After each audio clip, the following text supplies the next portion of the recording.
I think it's probably fair to say Key Park is one of Lafayette's biggest assets. People visit there for a variety of reasons.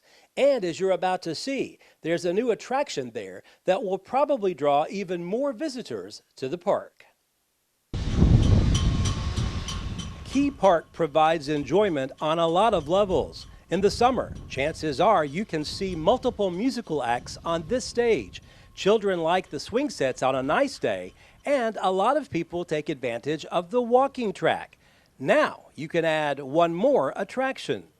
Behind me is a disc golf basket, and so that's what you throw these discs into, and you play just like golf. You throw. You start from a tee box, and you throw a disc towards the basket, and you try to get it into the basket, landing into the little cage area in the bottom, or hanging in the chains, in as few shots as possible. And they all have pars and certain technical difficulties that you have to go through.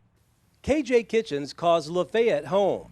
The Macon County High and Tennessee Tech graduate is proud of his hometown's park. He's thrilled to now have a disc golf course installed here. The park had the space. It was just by happenstance. I was just up here running one day because I run a lot, and I was looking, and I was like, man, I really think this is possible. I really do. And so I called my brother up. I was like, hey, Devin, come bring your basket up here. We're just going to see if it's possible. And that day we played all 9 holes that you see here today, and a little bit of a difference on some of them, but basically the same layout, and then ended up taking it further and turning the little idea into the concrete tee pads and the baskets. Although it didn't take long, it was a process of developing an idea and then making it become a reality.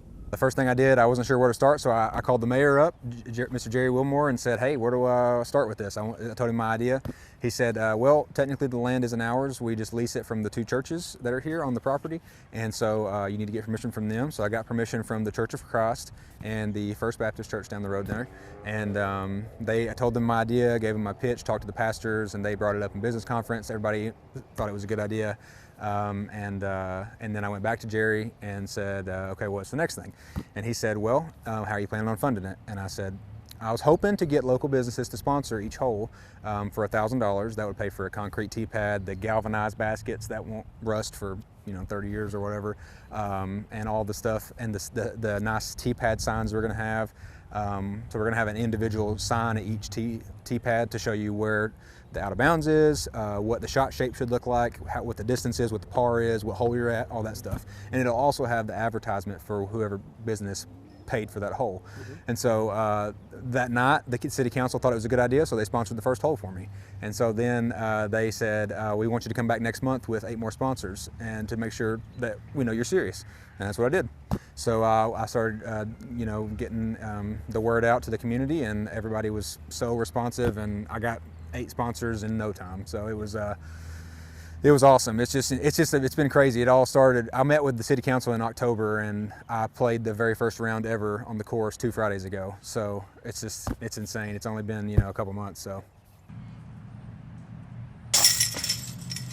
I've always loved living in Lafayette, but being in other cities when I was in college and stuff like that, there were some of the things I missed about those places. So to be able to bring something like that here, it's non-invasive to the community. It's something that's it's good. You get 3,000 or 4,000 steps when you walk and play the course. It's good exercise, gets you outside breathing fresh air, yeah, it's just great to have something for the young and older people to do. I mean, there's people that are 85 plus that compete in tournaments, and there's junior events that are 10 and under, stuff like that. So yeah, it's just incredible. I don't even know what to say, honestly, that it all happened the way it did, and I can't thank everybody enough who supported it, all the businesses who supported it, all the people who have helped me with who to contact at certain businesses and who to contact about this and that. Just lots of different people have helped out, and just the community of Macon County and Lafayette has just been incredible. For any safety concerns to walkers or runners at the park, Kitchens says he plans to make the disc golf course as safe as possible. The only concern that you would have is if someone throws a really bad shot. That could happen. It is technically possible, but I am going to make sure we're planning on having a grand opening and kind of like a community day whenever we get the signs put in. And I'm going to make sure that on the signs it says you make sure you watch for pedestrians. They always have the right of way. If you see anyone in the vicinity whatsoever, do not throw. Wait until they pass. It's not going to take that long. But every hole is designed to make you throw away from the walking path. All the walking paths are out of bounds, so you take an extra stroke if you land on it or beyond it.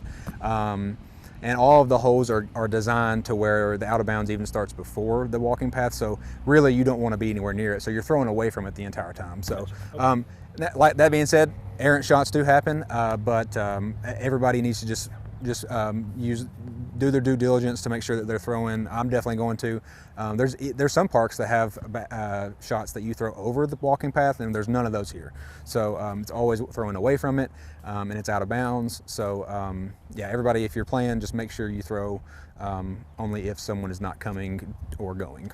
As for the future, Kitchen says he plans on having an opening ceremony later this spring. Then in June, during Hillbilly Days, he's hopeful to start the first annual disc golf tournament. I'd say his chances of accomplishing that are very good. What was a dream only a few months ago now is a reality for people to enjoy. Reporting from Lafayette, Barry Hyatt, NCTV.